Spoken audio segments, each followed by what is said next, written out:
बेटी एक बार चल के लड़के को देख तो लो। मेरा दावा है कि लड़का तुम्हें बहुत पसंद आएगा। बाला बहुत अच्छा लड़का है। हाँ हाँ बेटी, हम लोग तुम्हारे दुश्मन तो नहीं है। किसी अच्छे लड़के से ही तुम्हारी शादी करवाएंगे ना। आखिर तू हमारी इकलौती बेटी है। अच्छा ठीक है माँ, अब ज़्यादा भावुकतापूर्ण शब्दों का इस्तेमाल ना करो। मैं चलने के लिए तैयार हूँ। चलो फिर, बिना देर के हम सब चलते हैं। सभी बाला के घर पहुंचते हैं। अरे क्या बात है बहन जी, अभी तक आपका बेटा नहीं आया? जी बस आता ही होगा। तभी वहां बाला आता है। लो जी, आ गया मेरा बेटा। ये लोग तुझे देखने आए हैं और ये इनकी बेटी नम्रता है। बाला के सर पर बिल्कुल बाल नहीं होते। ये देख नम्रता और उसके परिवार वालों की आंखें फटी की फटी रह जाती है। ये तो टकला है। हे भगवान, माँ पिताजी, आप दोनों एक टकले से मेरी शादी करवाने वाले थे। अरे ये तो पूरा उजड़ा चमन है। देखो बेटी, इस तरह किसी का मजाक उड़ाना गलत है। किसी के बारे में इस तरह की बातें नहीं करते।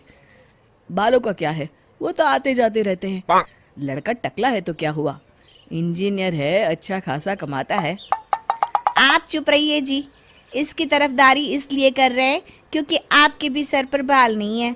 मैंने तो आपसे शादी कर ली, मगर मैं अपनी बेटी की शादी एक टकले से बिल्कुल नहीं करवाऊंगी। अरे ये क्या, कब से आप लोगों ने टकला टकला लगा रखा है? और माफ करना, तुम भी कोई हूर की परी नहीं हो। तुम लोग मेरे घर में आकर मेरी ही बेइज्जती कर रहे हो। निकल जाओ यहाँ से। हाँ हाँ तो जा रहे हैं ना, हमें भी यहाँ रुकने का कोई शौक नहीं है। नम्रता और उसके परिवार वाले उठकर वहां से जाने लगते हैं। तभी नम्रता का छोटा भाई जाते जाते कहता है, टकला। तेरा बाप टकला। और इस तरह बाला का रिश्ता टूट जाता है। फिर एक दिन सड़क के किनारे एक आदमी घूम घूम कर कंधी बेच रहा होता है।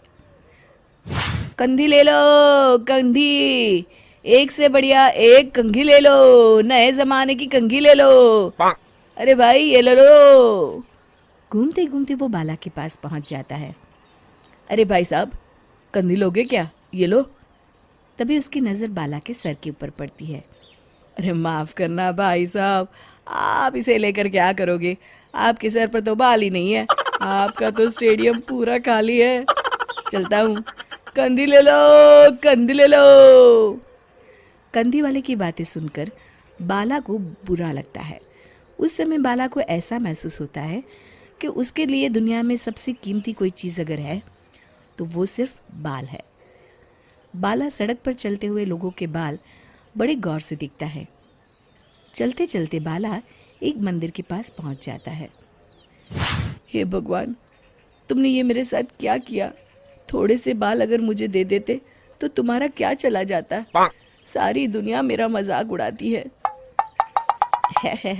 अरे भाई, आज पहला इंसान देख रहा हूँ जो मंदिर आकर भगवान से अपने लिए बाल मांग रहा है। बेटा, भगवान ने तुम्हें सब कुछ तो दिया है, अच्छी सेहत है, अच्छी नौकरी है। लगता है तुम्हारी तबीयत ठीक नहीं है। घर जाओ, सब ठीक हो जाएगा। बाला वहाँ से चला जाता है। घर पहुंचकर बाला खाना खाता है और अपने कमरे में सोने के लिए चला जाता है। फिर सुबह जब बाला सोकर उठता है तो आईने के सामने अपने आप को देखकर हैरान हो जाता है। बाला के सर पर एकदम घने बाल आ जाते हैं। बाला खुशी से झूम उठता है। अरे ये तो चमत्कार हो गया, मेरे सर पर बाल आ गए। लेकिन ये हुआ कैसे? दोस्तों, अगर आप इस कहानी का दूसरा भाग देखना चाहते हैं तो हमें कमेंट करके ज़रूर बताएं।